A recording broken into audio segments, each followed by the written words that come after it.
Assalamualaikum warahmatullahi wabarakatuh. Bismillah, alhamdulillah, wassalatu wassalamu ala rasulillah Sayyidina Muhammad ibn Abdullah wa ala alihi wa ashabihi wa mawalah, wa la hawla wa la quwwata illa billah, amma ba'du. Alhamdulillah, bertemu kembali dalam kajian Al-Arba'in An-Nawawi, kajian Ramadan kita yang kali ini pada episode ketiga. Alhamdulillah, pada malam ketiga ini mudah-mudahan puasa kita tetap semangat, mudah-mudahan sholat tarawih kita juga tetap semangat. Barusan kita selesai melaksanakan kegiatan sholat tarawih malam ketiga di bulan suci Ramadan ini. Mudah-mudahan puasa kita, tarawih kita, tadarus kita semuanya diterima oleh Allah Subhanahu wa taala.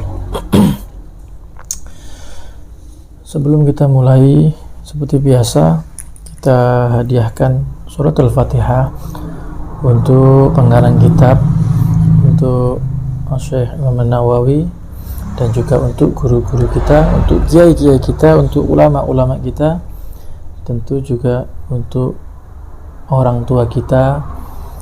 Mudah-mudahan dengan hadiah surah Fatihah yang kita kirimkan, kita bisa mendapatkan cipratan ilmu yang manfaat dan barokah.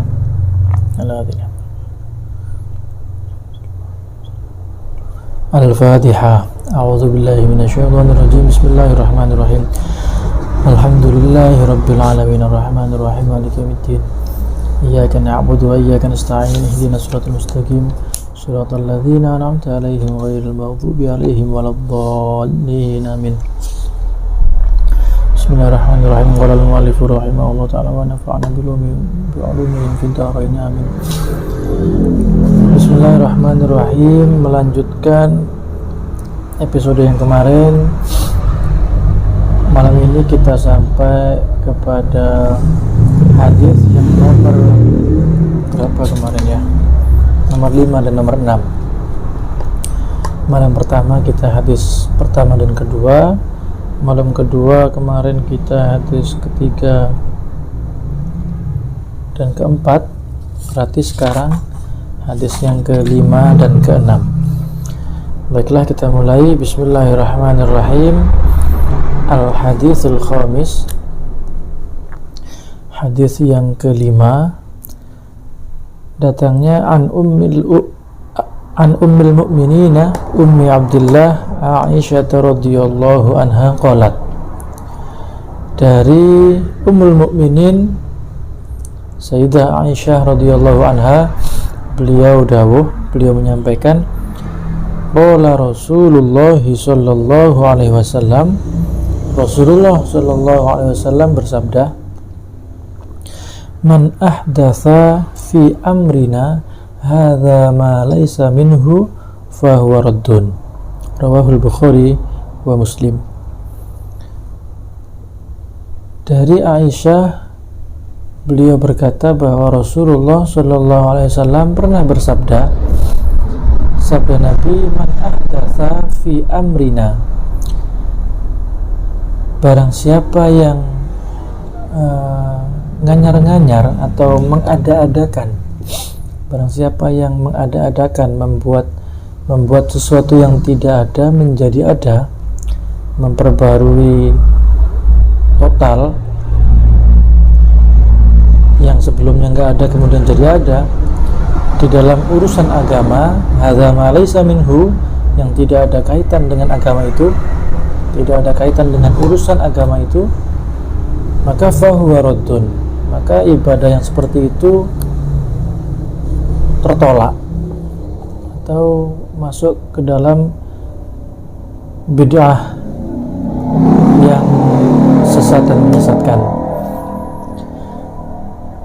Wa fi riwayatin, di dalam riwayat yang lain, li muslimin, wa fi riwayatin di muslimin, dalam riwayat Imam Muslim dijelaskan, man amila amalan laisa alaihi amruna fahuwa raddun. Dalam redaksinya Imam Muslim, Man amila amalan, barang siapa yang mengamalkan sesuatu, barang siapa yang mengerjakan sesuatu, laisa alaihi amruna, yang tidak ada kaitan dengan urusan kita, yang tidak ada kaitan dengan agama atau urusan agama, fahuwa raddun, maka hal itu tertolak.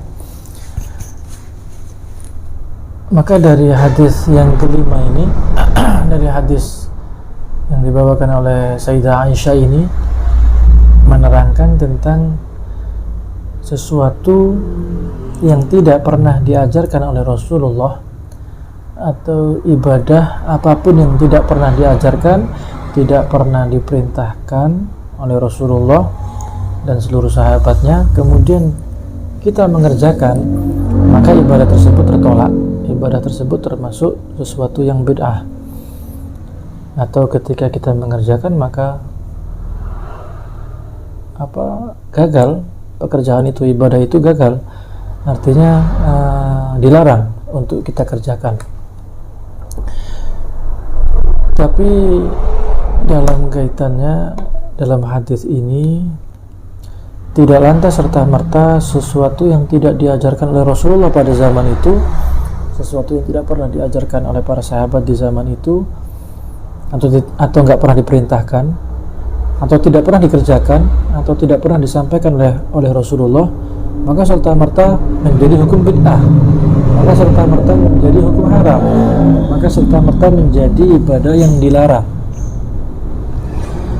Yang dimaksud di dalam hadis ini, di dalam sebuah keterangan yang ada di Risalah Ahlus Sunnah wal Jamaah, kitab karangan Hadratus Syekh Mbah Hasyim Asy'ari, di situ dijelaskan bahwa ulama sepakat bahwa yang dimaksud di dalam hadis ini adalah ibadah-ibadah yang memang benar-benar tidak ada kaitan sama sekali, atau terputus sama sekali, tidak ada kaitan usulnya, tidak ada kaitan furuknya dari apa yang pernah disampaikan atau diajarkan oleh Rasulullah, maka itulah yang disebut dengan ibadah bid'ah, itulah yang disebut dengan ibadah yang sesat, itulah yang disebut dengan ibadah yang dilarang. Seperti sholat subuh itu 2 rakaat, kemudian kita mengerjakan sholat subuh 3 rakaat, maka itu sama sekali tertolak, sama sekali dilarang, sama sekali tidak boleh kita kerjakan. Atau ibadah-ibadah yang lain, misalkan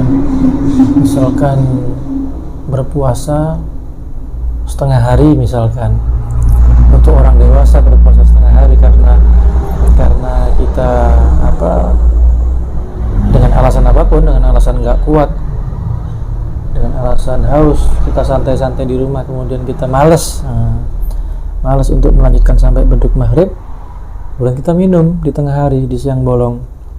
Ya sudahlah, ibadah saya setengah hari aja, nggak usah full 1 hari, maka itu yang termasuk tertolak. Atau kita berzakat, kita bersedekah atau berzakat dengan barang haram, dengan uang haram, atau uang yang dihasilkan dengan uang haram, dengan barang curian, atau dengan kotoran mungkin, atau dengan hal-hal yang memang tidak pernah dilakukan sama sekali dan tidak ada kaitan dengan hukum syara agama, hukum usul dan furu' di dalam agama, maka itulah yang disebut dengan ibadah yang tertolak. Selama ibadah itu ada kaitan baik dari sisi usulnya ataupun furu'nya dengan agama, dengan syara, dengan apa yang pernah dilakukan dan disampaikan oleh Rasulullah, maka itu tidak termasuk ibadah bid'ah, tidak termasuk dalam kategori hadis ini. Seperti kita memiliki kultur atau budaya atau kebiasaan melaksanakan kegiatan yasinan atau tahlilan, itu memang tidak pernah dilakukan oleh Rasulullah dan tidak pernah diajarkan oleh Rasulullah. Membaca yasinan setiap malam Kamis atau seminggu sekali, katakan seperti yang kita laksanakan di sini, atau tahlilan, kumpul-kumpul membaca tahlil, membaca tahlilan seperti yang sering kita laksanakan, memang tidak pernah diajarkan. Akan tetapi ada kaitan, ada unsur kaitan kepada masalah agama. Membaca yasin boleh. Kemudian membaca dalam tahlilan itu yang dibaca kalimat tahlil, maka tidak ada larangan. Maka hal yang seperti itu tidak menjadi fahuwa raddun, tidak menjadi ibadah bid'ah. Kita melaksanakan maulid Nabi memang tidak pernah diajarkan secara langsung, secara jelas bahwa Rasulullah mengajarkan ayo setiap bulan ini tanggal ini kita harus bermaulid Nabi, tidak. Akan tetapi ada kaitan hukumnya. Ketika Rasulullah SAW ditanya oleh sahabat kenapa beliau melaksanakan puasa di hari Senin, beliau menjawab, saya berpuasa di hari Senin, kata Rasulullah, adalah untuk menghormati hari kelahiranku. Artinya beliau merayakan hari kelahiran beliau, makanya saya berpuasa, kata Rasulullah, dan saya bersedekah, kata beliau. Maka kemudian oleh ulama-ulama kita, karena kalau orang Jawa khususnya atau ulama-ulama kita khususnya di akhir zaman ini, kita mengajak orang untuk berpuasa kesusahan, kita mengajak orang untuk bersedekah juga kerepotan. Orang-orang zaman sekarang ini seperti kita ini senangnya kumpul-kumpul.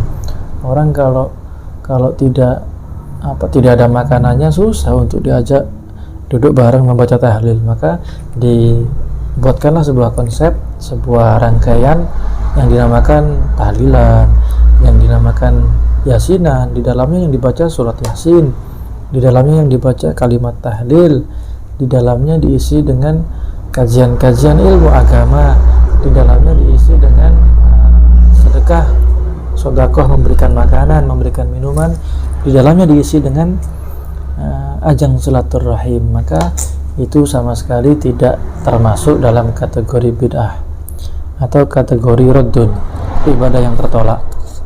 Karena luar biasanya ulama kita merangkai sesuatu atau rangkaian ibadah dengan sedemikian rupa sehingga cocok untuk kultur dan budaya kita di tanah Jawa khususnya,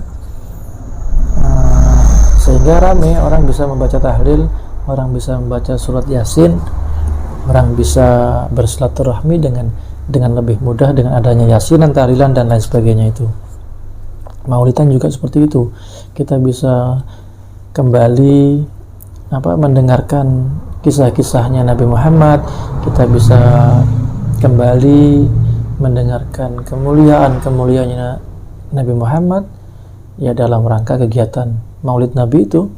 Kita bacakan pujian kepada Nabi Muhammad, kita bacakan diisi oleh pengajian-pengajian yang mengenalkan kita kepada Nabi Muhammad dan keluhuran akhlak-akhlak beliau, sehingga dengan adanya maulid Nabi, perayaan maulid Nabi, semakin bertambahlah cinta kita kepada beliau Nabi Muhammad SAW, dan itu tidak tertolak dan itu tidak termasuk dalam kaitan bid'ah. Berikutnya hadis yang selanjutnya, hadis yang nomor 6, al-haditsus sadis. Hadis yang ke-6 ini an Abi Abdullah Nu'man ibn Bashir radhiyallahu anhuma qala beliau Abi Abdullah dari Abi Abdullah An-Nu'man bin Bashir, beliau menyampaikan, sami'tu, saya mendengar Rasulullah sallallahu alaihi wasallam yaqul, saya mendengar Rasulullah sallallahu alaihi wasallam beliau bersabda, sabdanya Rasul, innal halala bayyinun wa innal harama bayyinun wa bainahuma umurun mustabihatun. Sesungguhnya perkara yang halal itu adalah jelas, artinya gamblang, tidak samar. Wa innal harama bayyinun, dan setiap perkara yang haram juga jelas. Antara yang halal dan yang haram itu sama-sama jelas, tidak ada kekaburan, tidak ada keabstrakan di situ. Keduanya sama-sama jelas. Ini jelas perkara halal, ini jelas perkara haram. Akan tetapi ada wa bainahuma umurun mustabihatun, ada perkara yang di antara kedua hal itu, di antara halal dan haram, itu dinamakan dengan syubhat. Mustabihatun dinamakan dengan syubhat atau perkara yang samar. Kalau ini halal jelas, ini haram jelas, dan di tengah-tengah halal dan haram itu ada sesuatu yang antara apakah ini halal apakah ini haram, itu disebut dengan perkara syubhat atau perkara yang samar. La ya'lamuhunna katsirun minan nas, yang tidak banyak diketahui oleh kebanyakan manusia. Artinya manusia ini masih bingung, ini ada sesuatu dibilang halal kok agak-agaknya haram, dibilang haram ini kok agak-agaknya halal. Karena kalau yang halal jelas terlihat, yang haram juga jelas terlihat. Nah, yang enggak terlihat apakah ini halal, apakah ini haram, itu disebut atau dinamakan dengan perkara syubhat, perkara yang samar. Dan ini banyak tidak diketahui oleh manusia tentang kehalalan dan keharamannya ini. Famanittaqa asyubhat faqad istabra'a lidinihi wa 'irdihi. Maka barang siapa yang menjauhkan diri dari perkara syubhat ini, ketika ada sesuatu yang meragukan, ini punya siapa?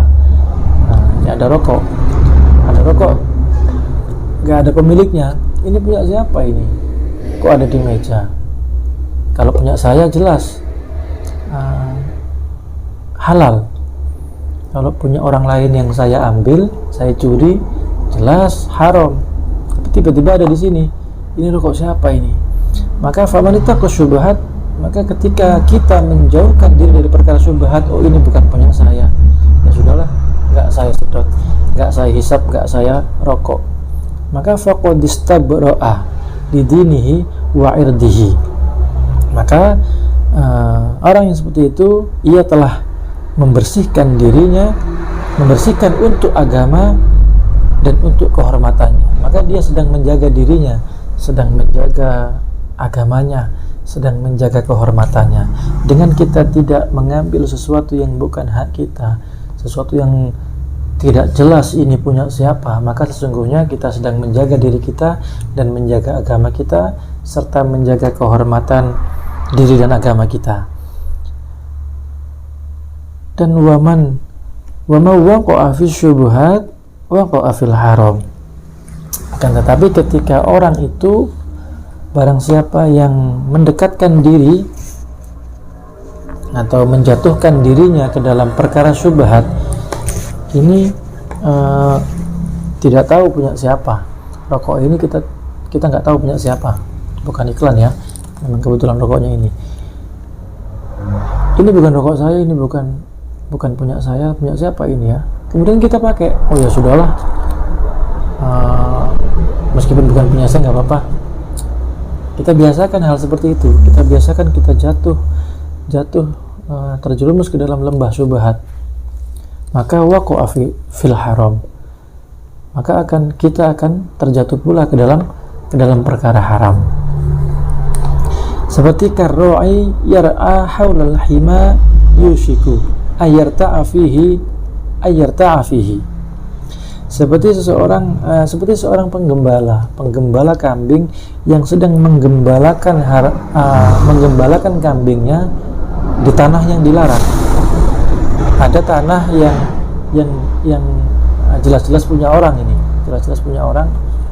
dipagerin punya orang. Kemudian kita menggembalakan kambingnya di sekitar tempat itu, di sekitar tempat yang terlarang atau tempat yang bukan hak kita, bukan milik kita.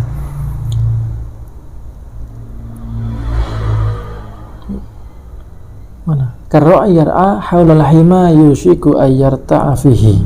Maka lama-lama, meskipun cuma sekali, lambat laun kambing yang dikembalakan oleh si penggembala itu, lambat laun akan memakan makanan dari tempat yang dilarang tersebut.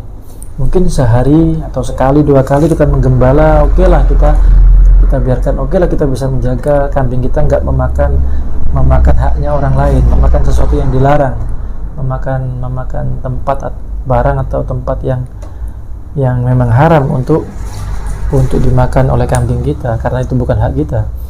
Kambing kita makan makanan orang, atau mungkin ayam kita makan dibiarkan, disengajakan untuk makan makanan yang memang punya orang, dan orang itu benar-benar tidak mau awalnya memang kita mendekati syubhat. Oh, nggak jelas ini nggak jelas ini. Iya kalau punya orang ini, kalau bukan, nah mungkin kita punya pemikiran yang seperti itu. Tapi lambat laun, lama-lama ketika kita terbiasa dengan perkara syubhat, lambat laun kita akan jatuh ke dalam perkara yang memang benar-benar diharamkan oleh Allah. Maka kita harus berhati-hati terhadap perkara syubhat. Ala wa inna likulli malikin himan. Maka ketahuilah bahwa setiap kerajaan, setiap raja, atau setiap pemimpin, setiap negara, atau setiap apapun itu pasti memiliki peraturan dan memiliki larangannya sendiri. Jadi kita tidak mungkin, tidak boleh, dan kita tidak etis juga ketika kita menganggap milik orang lain itu sama dengan milik kita, maka itu tidak pernah diperbolehkan. Ala wa inna himallah maharimuh. Dan ingatlah bahwa larangannya Allah adalah apa-apa yang diharamkan oleh Allah Subhanahu wa ta'ala. Ala wa inna fil jasadi mudghah wa inna fil jasadi mudghatan.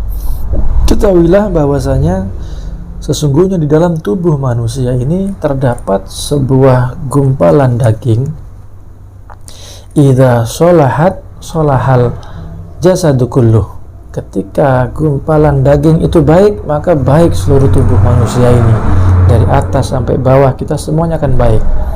Sebaliknya, wa idza fasadat, ketika gumpalan daging yang ada dalam tubuh manusia itu buruk atau rusak, maka fasadal jasadu kulluh, maka akan rusak seluruh tubuh kita, dari atas sampai bawah semuanya rusak.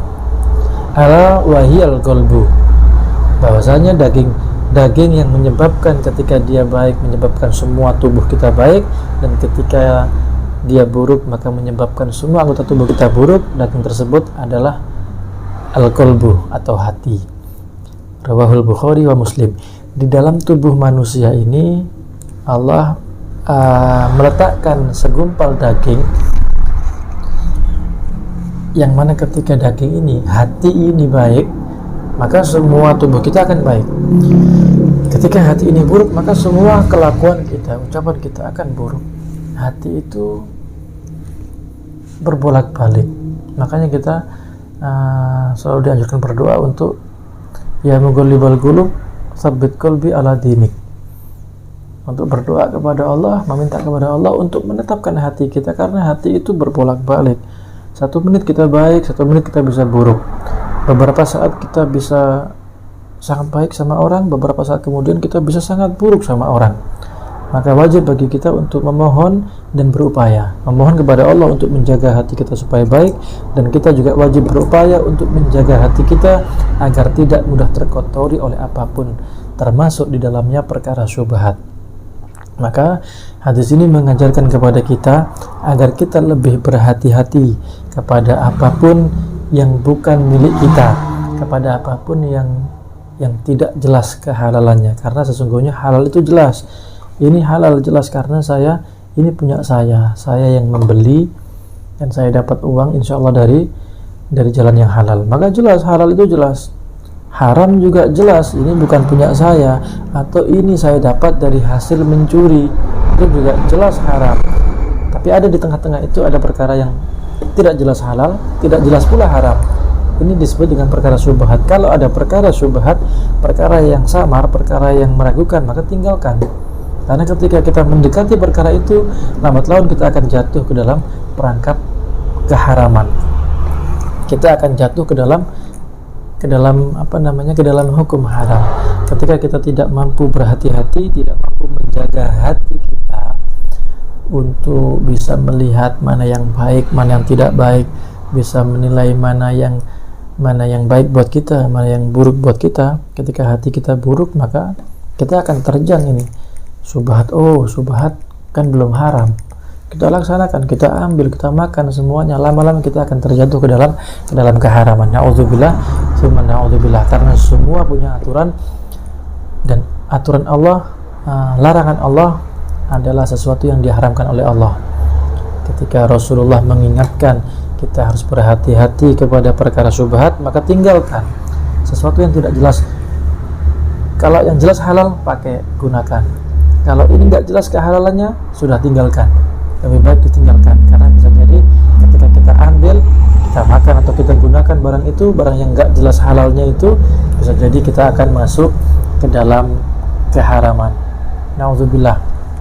Mudah-mudahan lebih khususnya di bulan suci Ramadan ini adalah momentum kita menjaga hati, momentum kita memperbaiki hati, agar kita juga termasuk memperbaiki diri. Ketika kita menjaga hati kita perbaiki, kita jaga dengan baik, otomatis kita termasuk orang yang menjaga diri kita, termasuk orang yang menjaga kehormatan kita.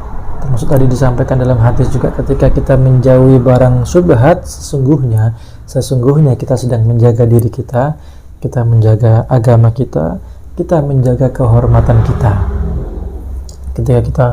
Ketika ada barang syubhat kita terjang, kita sikat, kita gas, maka kita sedang tidak menjaga agama kita sedang merugikan diri kita sedang menghancurkan kehormatan diri dan agama kita sendiri. Na'udzubillah.